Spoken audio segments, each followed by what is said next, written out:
قرآن نے یہ فرمایا الذی بارکنا حولہ، مسجد اقصی کے متعلق فرماتا ہے رب تعالیٰ کہ وہ مسجد اقصی جس کے ارد گرد ہم نے برکتیں رکھی، لنریہ من آیاتنا، تاکہ ہم اپنی نشانیاں انہیں دکھائیں۔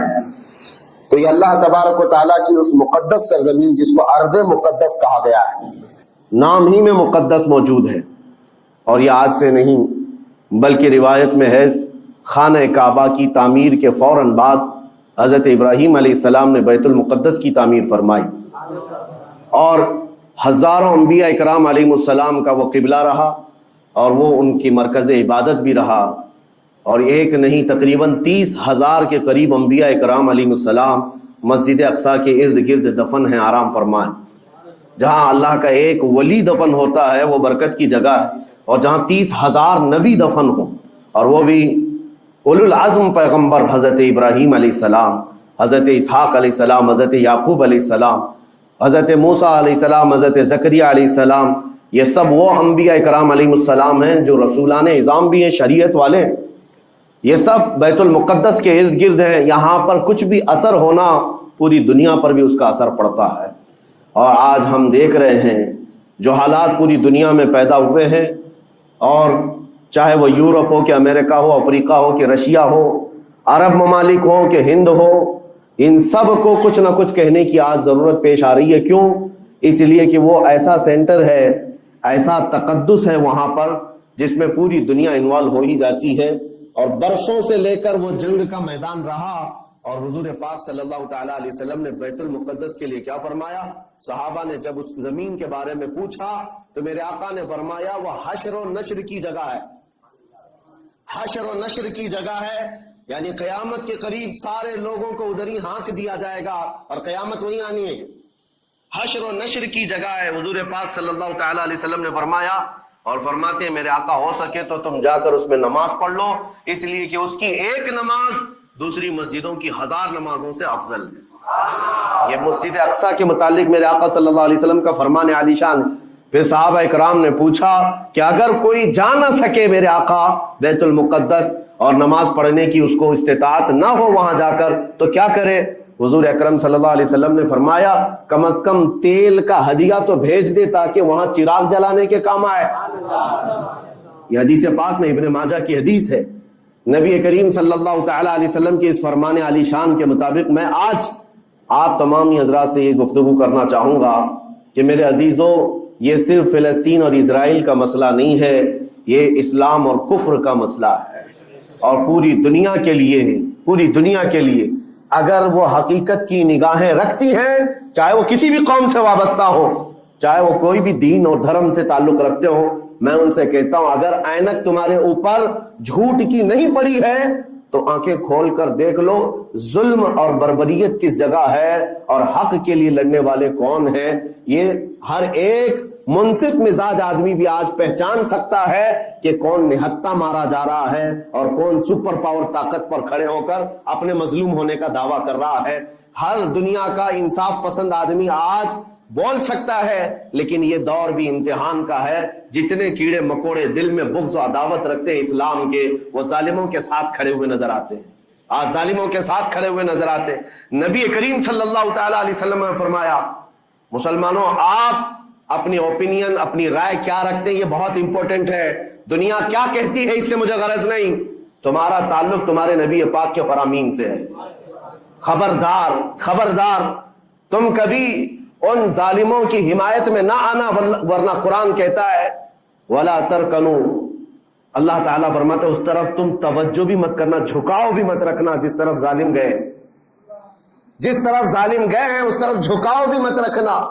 اور آج کہیں ایسا نہ ہو کہ دنیا تمہارے پاس بہت آ گئی، چکا چوند دنیا دیکھ کر، جیسے امارات والے ہوئے، متحدہ عرب امارات، دبئی جیسے آج انٹرنیشنل سٹی ان کے پاس مل گئی ہے، پوری دنیا وہاں پر تجارت کرنے لگ گئی، بحرین جیسے کنٹریز، ان کے پاس دنیا کی فراوانی آ گئی، تو آج وہ یہ سمجھنے لگ گئے کہ ہم کو مظلوم اور غریب فلسطینیوں کی مدد میں بات نہیں کرنی چاہیے، جو سپر پاور طاقت ہے اس کے ساتھ کھڑا ہونا چاہیے، کیونکہ ہماری ٹریڈنگ کا مسئلہ ہے، ہماری تجارت کا مسئلہ ہے۔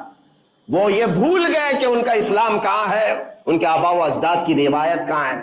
لیکن میں آپ سے کہتا ہوں ان کے نقشے پر چل کر کبھی اپنی رائے کو بدل نہ دینا۔ بعض مسلمانوں میں یہ گفتگو پھیلی ہوئی ہے کہ کیا ہم ہی مسلمان ہیں ہندوستان کے، کیا ہم ہی لوگ ہیں جو اپنی رائے بنائیں؟ وہ بڑے بڑے لوگ ہیں، عرب لوگ ہیں اور بڑے بڑے مشائخ ہیں وہاں پر، ان لوگوں نے رائے الگ بنائی ہے۔ وہ دنیا کے اور پیسوں کے پجاری بن گئے ہیں، ان کے ہاں نفس غالب آ چکا ہے اور شیطان کا ان کے اوپر غلبہ ہے، وہ حق نہیں دیکھ رہے ہیں۔ میرے عزیزوں، کہیں تم اپنی رائے اس طرح بنا لیے تو حدیث کو جھٹلانے والے ہوں گے۔ اللہ کے حبیب صلی اللہ علیہ وسلم کی حدیث سناتا ہوں۔ حضور پاک صلی اللہ علیہ وسلم فرماتے ہیں لا تزال عصابۃ من امتی یقاتلون علی ابواب دمشق وما حولها وعلى ابواب بیت المقدس ظاہرین علی الحق۔ حضور پاک صلی اللہ علیہ وسلم فرماتے لا یضرهم خذلان من خذلهم ظاہرین علی الحق الى ان تقوم الساعہ۔ میرے آقا فرماتے ہیں قیامت تک میری امت میں ایک جماعت ایسی ہوگی جو دمشق کے دروازوں پر اور بیت المقدس کے دروازوں کے اطراف میں حق کے لیے کھڑی رہے گی قیامت آنے تک۔ اور حضور پاک نے یہ بھی فرمایا، میرے آقا مخبر صادق صلی اللہ علیہ وسلم کے فرمان آج ہم اپنی آنکھوں سے دیکھ رہے ہیں۔ حضور فرماتے لا یضرهم خذلان من خذلهم۔ میرے آقا فرماتے ہیں دنیا کے بڑے بڑے دھوکہ دینے والوں کا دھوکہ انہیں کچھ اثر نہیں کرے گا، انہیں کوئی نقصان نہیں پہنچائے گا۔ آج بڑے بڑے پیٹروٹ میزائل داغ کر کے اگر وہاں کے علاقوں کو ختم کرنے کا دعویٰ کر رہے ہیں تو مجھے میرے نبی کے فرمان پر یقین ہے یہ کبھی نہیں ہو سکے گا، کبھی نہیں ہو سکے گا۔ کچھ عمارتوں کے گر جانے اور کچھ بچوں کے اور کچھ لوگوں کے قتل ہو جانے کا نام یہ جیت اور فتح نہیں ہے۔ میرے عزیزو، آج ہم ان ظالموں کو دیکھ رہے ہیں جن کا دعویٰ تھا کہ دنیا میں ان سے بہتر ڈیفنس طاقت کسی کے پاس نہیں، ان سے بہتر بنکر کسی کے پاس نہیں، ان سے بہتر سائرن بجانے کی طاقت کسی کے پاس نہیں، پوری دنیا کو زہریلے ہتھیار بیچنے والی طاقتیں۔ آج ہم نے یہ بھی دیکھا ہے کہ صرف محض ایک چھوٹی سی جماعت سے ان کے ہاتھ پیر ڈھیلے نظر آتے ہیں اور ان کے جسموں میں کپ کپی نظر آتی ہے۔ پوری طاقت تمہاری ایک جگہ۔ میں بھی چند دنوں قبل عمرہ میں تھا جب یہ پڑھ رہا تھا کہ ایک چھوٹی سی جماعت جس کو پورے انٹرنیشنل دنیا مل کر کے آتنکواد گھوشت کرتی ہے، امریکہ ہو، یو کے ہو اور دوسری بہت ساری طاقتیں، وہاں پر فلسطینیوں کی حمایت میں لڑنے والے ان مجاہدین کو یہ آتنکواد کہتے ہیں، ٹیررسٹ کہتے ہیں، جو اپنے چھوٹے سے علاقے کو بچانے کے لیے اپنی جانیں دے رہے ہیں، وہ آتنکواد ہیں، وہ ٹیررسٹ ہیں۔ ان کے پاس کھانے پینے کی چیزیں نہیں رہ گئی، ان کی کرنٹ سپلائی بند کر دی گئی، ان کا پانی بند کر دیا گیا، پھر بھی وہ آتنکواد ہیں۔ میرے عزیزو، یہ دنیا کا دگلا معیار دیکھو آپ۔ رشیا پورے یوکرین کو تباہ کرتا رہا، پورا راکھ میں بدل دیا۔ ان ظالم کتوں کی زبان پر کبھی نہیں آیا کہ رشیا آتنکواد ہے یا رشیا ٹیررسٹ ہے۔ یہ میڈیا میں بھونکتے رہے رشیا اور یوکرین کی وار چل رہی ہے، زمین کا مسئلہ ہے۔ ارے ہزاروں لوگوں کو رشیا راکھ میں بدل کر رکھ چکا ہے، کیوں نہیں بولتے اس کے متعلق؟ کیوں نہیں کہتے کہ وہ آتنکواد ہے؟ اس لیے کہ یہ ظالم دجالی میڈیا جتنے ہیں انہیں پتا ہے ان کے باپ داداؤں سے بڑی طاقت اس کے پاس موجود ہے۔ طاقتوں کی پوجا کرنا اور بڑی بڑی طاقتوں کو سلام کرنا یہ ان کی فطرت میں داخل ہے۔ اور ہم الحمدللہ مسلمان ہر وقت یہ فیصلہ رکھتے ہیں کہ جو غریب ہے، جو مظلوم ہے، وہ چاہے ایک سکہ بھی نہ رکھتا ہو، ہم اس کی حمایت میں ہمیشہ کھڑے رہتے ہیں۔ یہ اسلام کی خاصیت ہے۔ ہم طاقت و قوت اور تخت کو دیکھ کر کسی کی حمایت میں نہیں کھڑے ہوتے، بلکہ حق و باطل کو دیکھ کر اگر مظلوم چھوٹی سی جگہ پر بھی ہے تو ہم اس کے ساتھ کھڑے تھے۔ اسلام میں ہو یا نہ ہو، اگر وہ مظلوم ہے تو اس کی آواز ہم اٹھاتے ہیں۔ عزیزان گرامی وقار، جس کو اپنی طاقتوں پر خوب بھروسہ تھا، میں ایک بات عرض کرتا ہوں، مسلمانوں آج جاگنے کی ضرورت ہے، بیداری کی ضرورت ہے۔ تمہارے دماغوں پر یہ پٹی ڈالی گئی ہے اور یہ بٹھایا گیا ہے ان کے پاس بہت بڑی بڑی طاقتیں، تمہارے ادھر ادھر کرنے سے کچھ نہیں ہوتا، تمہاری آواز اٹھانے سے کچھ نہیں ہوتا۔ اللہ تبارک و تعالیٰ نے تمہیں یہ ظاہر کر دیا کہ میں ابھی پڑھ رہا تھا اس چھوٹے سے علاقے میں، غزہ پٹی میں، بڑی بڑی دنیا کی 4 تنظیمیں، خفیہ خبر رساں ایجنسیاں موجود ہیں جو ان کی خفیہ خبریں ہر وقت پہنچاتی ہیں، وہ اسرائیل کی بھی ہے، امریکہ کی بھی ہے، اور سعودی عرب کی بھی ہے، اور ایجپٹ کی بھی ہے۔ 4 بڑی بڑی کنٹریز کی خفیہ ایجنسیاں کام کر رہی ہیں، اور سب کی سب خفیہ خبر رساں ایجنسیاں فیل ہو گئی، ناکام ہو گئی۔ اس کے باوجود اسرائیل کے درندوں کو یہ وحشتناک چیز دیکھنی پڑی۔ دنیا آج اس میں حیرت میں ہے کہ ایسا کیسے ہو گیا، ایسا کیسے فیل ہو گیا، یہ سسٹم کیسے کام نہیں کر سکا، ہمیں پہلے سے اطلاع کیسے نہیں ملی۔ میں قرآن پڑھ کر کے بتاتا ہوں، میرا رب فرماتا ہے وَمَكَرُوا وَمَكَرَ اللَّهُ وَاللَّهُ خَيْرُ الْمَاكِرِينَ۔ کافر منصوبہ بناتے ہیں اور اللہ خفیہ تدبیر کرتا ہے، اور اللہ کی خفیہ تدبیر غالب آتی ہے۔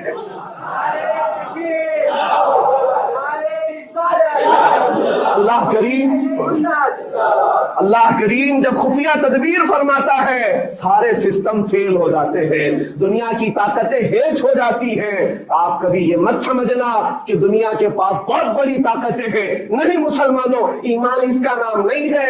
اقبال نے بہت پہلے کہا تھا اللہ کو پامرد یہ مومن پہ بھروسہ، ابلیس کو یورپ کی مشینوں کا سہارا۔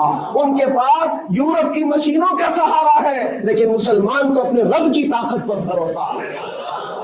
میرا رب غالب حکمت والا ہے اور وہ قدرت والا ہے۔ جس وقت رب تعالیٰ چاہے، کیا آپ نے تاریخ نہیں پڑھی، وہ اگر اپنے نبی کی حفاظت کرنا چاہے تو مکڑی کے جال سے حفاظت کرتا ہے، کبوتری کے انڈوں سے حفاظت کرتا ہے۔ وہ اپنے حبیب کی حفاظت کرنا چاہے اور کسی نبی کی حفاظت کرتا ہے، مچھلی کے پیٹ میں رکھ کر کے یونس کی حفاظت کر رہا ہے، اور ابراہیم علیہ السلام کو آگ میں ڈال کر کے بھی اس تپش سے بچا رہا ہے، اور اسماعیل علیہ السلام کی گردن پر چھری چل رہی ہے، پھر بھی اس چھری سے بچانے والا مولا کون ہے؟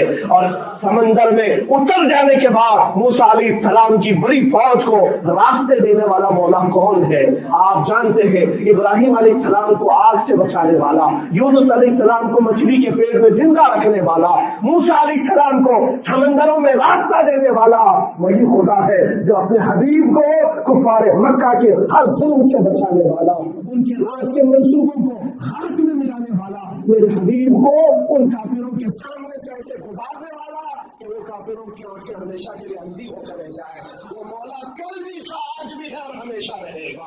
وہ اللہ حی و قیوم ہے، اس کی ذات پر توکل رکھو، یقین رکھو۔ آج دنیا کے حالات کو دیکھ کر مسلمانوں کا ایمان اور مضبوط ہو جائے، اور مضبوط ہو جائے۔ آپ یہ سوچتے ہوں گے ہمیں کیا کرنا چاہیے، ہم یہاں بیٹھ کر کیا کریں؟ میں تو اس بات کو کہوں گا آپ واٹس ایپ جہاد میں مصروف نہ رہے، ادھر کی ادھر چیزیں شیئر کرتے ہوئے گھر میں بیٹھ کر کے رات بھر اپنی مرغن غذاؤں میں اور بستروں پر سوتے رہے نہیں۔ اگر تمہارا دل روتا ہے کسی ایک بچے کی آہ پر تم پہنچ تو نہیں سکتے، لیکن کسی غریب کی ایک درد پر تمہارا دل روتا ہے، اللہ کی بارگاہ میں وہ بھی لکھا جاتا ہے، وہ بھی لکھا جاتا ہے، تم کو ان کے شریکوں میں شمار کیا جاتا ہے۔ تم اگر رقت کے ساتھ بیٹھ کر کے دعا کرتے، سوچو آج آپ اپنے گھر میں ہیں، تمہارا بیٹا نکلا، جوان بیٹا نکلا، اس کی خبر آئی کہ اچانک اس کی لاش کہیں تڑپتی بھی نظر آئی، جیسے خبر سنو گے تمہارا کھانا پینا حرام ہو جاتا ہے، تمہارے گھر بار کا چین و سکون غارت ہو جاتا ہے۔ کیا ہوتا ہے جب اپنا ایک جوان بیٹا کہیں کسی حادثے میں انتقال ہونے کی خبر بھی آ جائے، بے چینی اور گھر میں کوہرام مچ جاتا ہے۔ یہ چیز کیوں ہوتی ہے؟ کیونکہ تمہارا تعلق ہے، جسمانی بھی روحانی بھی تعلق ہے اپنے بیٹے سے۔ اور میرے آقا نے فرمایا مثل المؤمن کمثل جسد اذا اشتكى عضو تداعى له سائر الجسد بالسهر والحمى۔ میرے آقا فرماتے ہیں پورے مومن جتنے بھی دنیا میں ہیں سارے مومنین ایک جسم کی طرح، میرے آقا فرماتے ہیں ایک جسم کی طرح ہے، اگر ایک عضو کو تکلیف ہو تو پورے جسم میں بخار آ جاتا ہے، ایک عضو کو تکلیف ہو تو پورے جسم میں بخار آتا ہے۔ آج تمہاری کیفیت یہ ہونی چاہیے جس وقت ان حالات کو دیکھو تمہارا دل روئے، تمہاری بے قراری بڑھ جائے، تمہاری بے چینی بڑھ جائے، اور بارگاہ رب العزت میں گڑ گڑاؤ کہ مولا اگر ہمارے برے اعمال کی وجہ سے، ہمارے گناہوں کی وجہ سے ہمارے بھائیوں پر اگر یہ آفت آئی ہے تو میں توبہ کرتا ہوں، میں باز آتا ہوں مولا، میں اپنی حرکتوں سے توبہ کرتا ہوں۔ آج تمہیں پتا ہے یہ آج کا حادثہ نہیں، اس دنیا کو میں جتنا کوسوں کم ہے جو دگلی پالیسی رکھتے ہیں، جو ڈبل سٹینڈ رکھتے ہیں، ان کو جتنا بولوں کم ہے، میں ڈرتا نہیں ہوں اس بات پر، لیکن آج دل بھرا ہوا ہے ان مظلوموں کی آواز کو سن سن کر کے، جن کے گھروں پر رات بھر بمباری ہوتی ہے، جن کے شہر کا پورا بادل پٹاخوں سے نہیں میزائلوں سے روشن دکھتا ہے۔ میرے عزیزوں، کیسی راتیں وہ گزارتے ہیں۔ ماں رات کو اپنے بچے کو گلے سے لگا کر سوتی ہے، اس کو یقین نہیں ہوتا صبح تک میرا لال میرے ساتھ رہے گا۔ انہیں پتہ بھی نہیں، ان کے دروازوں پر موت دستک دے گئی۔ 5000 سے زیادہ راکٹ داغ کر کے ابھی بھی ختم نہیں کیا گیا، اور ظلم اتنا ہونے کے بعد حیرت ہوتی ہے اس دگلی دنیا پر۔ میڈیا میں بار بار یہ کہا جاتا ہے ان آتنکیوں کا خاتمہ کیا جا رہا ہے، آتنکوادیوں کو نیست و نابود کیا جا رہا ہے، جن کی زمین پر 70 سال سے قبضہ کر کے بیٹھا ہے۔ دنیا اس پر کچھ نہیں بولنا چاہتی۔ آپ کو پتا ہے ہسٹری جنہوں نے پڑھا نہیں وہ آج بھوک رہے ہیں، جن کو تاریخ معلوم نہیں ہے وہ ٹپنی دینے کی کوشش کر رہے ہیں۔ ان کو اپنے باپ داداؤں کی تاریخ نہیں معلوم، یہ فلسطین کی تاریخ پر چل پڑے۔ پتا ہے 1917 میں صرف 4000 یہودیوں کو رہنے کی اجازت دی گئی تھی، جب یہ پوری دنیا سے مارے مارے گھوم رہے تھے۔ ان کے لاکھوں یہودیوں کو مار کر ختم کیا گیا تھا۔ اس وقت فلسطین میں 4000 یہودیوں کو پناہ دی گئی تھی، اور یہ 4000 سے بڑھتے بڑھتے بڑھتے پوری دنیا سے ہجرت کر کے آتے رہے۔ 1948 میں انہوں نے اپنے ملک کا اعلان کر دیا۔ دنیا کو یہ نہیں پتا ہے، آج سب پتا ہے، نقشہ دیکھ دیکھ کر کے سب شیئر کر رہے ہیں۔ 1970 میں اتنا تھا اسرائیل، 40 میں اتنا ہو گیا، پھر 67 میں اتنا ہو گیا، سب شیئر کر رہے ہیں۔ تمہاری عقل ماری گئی ہے جب دیکھ رہے ہو کہ ایک ظالم آدمی کسی کے زمین پر قبضہ کرتا کرتا کرتا پورا بھر گیا۔ اب جو مظلوم تھے ان کی اپنی زمین بھی نہیں باقی، ان کی حکومت نہیں ہے، ان کی ایمبیسی نہیں ہے، ان کا کچھ نہیں، ایک شہر لے کر بیٹھے تھے، وہ بھی ہضم نہیں ہو رہا۔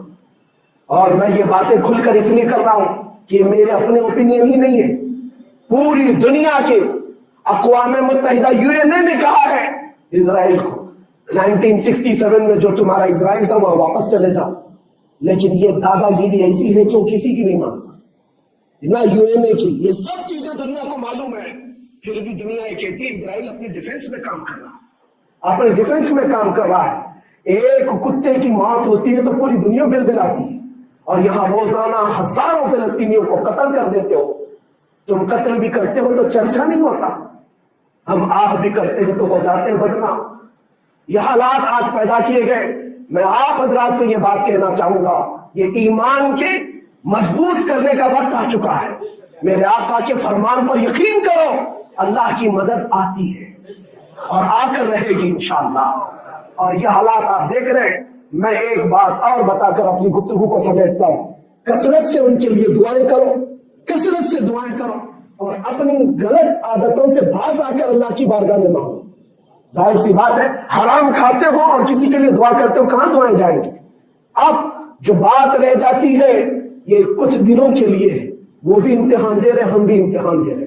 یہ امتحان کی گھڑی گزرنے والی، اور قیامت کے قریب میرے آقا کا فرمان حق ہو کر صاف ظاہر ہوگا، صاف ظاہر ہوگا، پوری دنیا دیکھے گی۔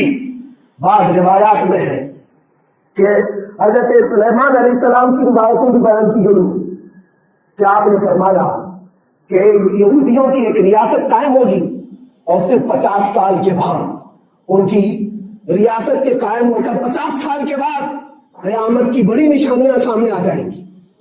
اب وہ حالات آ گئے، چند سالوں کی بات ہے، جتنا خون بہایا تھا وہ خون ختم ہوگا، اور خون شہیدہ سے صبح بہار آئے گی، اور ایک دن پوری دنیا دیکھے گی جب بیت المقدس پر اللہ اکبر کی صدائیں گونج رہی ہوں گی، اور امام مہدی کا ظہور ہوگا۔ امام مہدی آئیں گے اور پوری دنیا میں صرف اور صرف اسلامی پرچم لہرائے گا انشاءاللہ العزیز۔ میرے آقا صلی اللہ علیہ وسلم فرماتے قیامت کے قریب تم دیکھو گے ہر چیز یہودیوں کے خلاف ہوگی، حتیٰ کہ پتھر بھی تمہیں کہیں گے یہودی یہاں چھپا ہوا ہے، پتھر بھی کہیں گے۔ اور حضور نے فرمایا تو یہ ہو کر رہے گا، ہو کر رہے گا۔ اس لیے ان کی طاقتوں پر نہ جاؤ، ان کی قوتوں پر نہ جاؤ۔ آج جب ایک چھوٹی سی جماعت نے تمہارے ڈیفنس سسٹم کو للکار کر رکھ دیا ہے، وہ وقت بھی آئے گا جب خدائے جلال و جبروت والے مالک خدا کو، اللہ کریم کو جب یہ دکھانا ہوگا کہ اللہ تعالیٰ ایمان والوں کی کیسی مدد کرتا ہے، تو وہ دن بھی دیکھو گے جب کیڑے مکوڑے اور حشرات کی طرح ظالم حکومتیں فنا ہو جائیں گی۔ انشاءاللہ وہ وقت آئے گا، لیکن آپ تمام حضرات اپنے دلوں میں رقت طاری کریں، اپنے دلوں میں ان غریبوں کے لیے، ان مظلوموں کے لیے دنیا کیا بھوگتی ہے اس کی طرف نہ جاؤ، کون کیا کہتا ہے۔ ان ظالموں کو ان کے ساتھ کھڑے ہونے میں شرم نہیں آتی۔ آپ کو پتا ہے یہاں ہمارے ہندوستان میں بھی بہت سارے آج نکلے ہوئے سوشل میڈیا پر جنگ کر رہے ہیں، اور ان کو لگتا ہے اسرائیل کے ساتھ کھڑے۔ آپ کو پتا ہے اسرائیل ایک ایسی یہودی ریاست ہے جو پوری دنیا کے کسی بھی دھرم کو نہیں مانتے، مسلمانوں کے بھی ویسی دشمن، ہندوؤں کے بھی دشمن، عیسائیوں کے بھی دشمن۔ ان کو پتہ ہی نہیں ہے، ان کو لگتا ہے وہ ہمارا ساتھی ہے، مسلمانوں کو مار رہا ہے تو ہمارا ساتھی، جبکہ وہ صاف انکار کرتے ہیں کہ بتوں کی پوجا کرنے والوں سے ہمارا کوئی رشتہ ہی نہیں۔ وہ یہودی ہے، وہ پوری دنیا میں اپنے آپ کے متعلق یہ عقیدہ رکھتے ہیں کہ اللہ نے ہم کو ایک خاص مٹی سے بنایا اور سارے انسانوں کو کچرے سے بنایا، ساری دنیا کو کچرے سے جانوروں کے فضلے سے بنایا اور ان کو ایک خاص جنت کی مٹی سے بنایا۔ اور قرآن میں یہ ذکر موجود ہے، اللہ فرماتا ہے وقالت اليہود نحن ابناء اللہ واحباؤہ، اے محبوب یہ یہودی کہتے ہیں ہم اللہ کے بیٹے ہیں اور اللہ کے محبوب ہیں۔ رب فرماتا ہے محبوب ان سے کہہ دے اگر تم اللہ کے بیٹے اور اللہ کے محبوب ہو تو مرنے کی تمنا کرو کیونکہ اللہ سے مل جائے، لیکن اللہ فرماتا ہے وَلَن يَتَمَنَّوْهُ أَبَدًا، وہ موت کی ہرگز تمنا نہیں کرتے۔ یہودیوں کے ہاں جینے کی ہوس بہت ہے، اور قرآن کہتا ہے لَوْ يُعَمَّرُ أَلْفَ سَنَةٍ، اگر ان کو 1000 سال کی زندگی بھی دی جائے تب بھی وہ مرنا نہیں چاہتے، یہودی مرنا نہیں چاہتے۔ یہی تو بات ہے میرے عزیزوں، دنیا میں اور ہم میں فرق یہ ہے وہ کہتے تو ہیں ہم اللہ کے بیٹے اللہ کے محبوب لیکن مرنا نہیں چاہتے، لیکن مسلمان کا بچہ بچہ جذبہ شہادت میں نظر آتا ہے۔ اس ہمارے نزدیک موت کوئی حادثہ نہیں، ہمارے بزرگوں نے تو ہمیں یہ بتایا ہے کفن کندھے پر لے کر چلنا، موت آئے تو اوڑھ کر سو جانا، یہ نہ سوچنا کہ حادثہ ہوا ہے بلکہ یہ سوچنا ادھر آنکھیں بند ہوئی ادھر زیارت مصطفیٰ ہو گئی، ادھر میرے رب سے ملاقات ہو گئی۔ مولا کریم کی بارگاہ میں دعا ہے جب تک زندہ رہے عزت اور ایمان کے ساتھ زندہ رکھے۔ مولا غریب فلسطینیوں پر تو رحم فرما، مظلوم فلسطینیوں کو آزاد فرما۔ اے کریم ارحم الراحمین، تو نے فرمایا جب بندہ مجھے مصیبت میں پکارتا ہے میں اس کی پکار کو سنتا ہوں۔ اے مولا آج فلسطینیوں سے زیادہ کون مظلوم ہے، ان سے زیادہ کون مصیبت میں ہے، اور تجھ سے زیادہ کون رحم کرنے والا ہے۔ اے مالک و مولا ان پر رحم کی بارشیں فرما، اے اللہ ان پر رحم کی بارشیں فرما، اور ظالم طاقتوں کو فنا فرما دے، ان کو نیست و نابود فرما، ان کو کیفر کردار تک پہنچا، اسلام و سنیت کا بول بالا فرما، کفر و شرک کا منہ کالا فرما۔ صلی اللہ تعالی علی خیر خلقہ محمد وآلہ واصحابہ اجمعین برحمتک یا ارحم الراحمین۔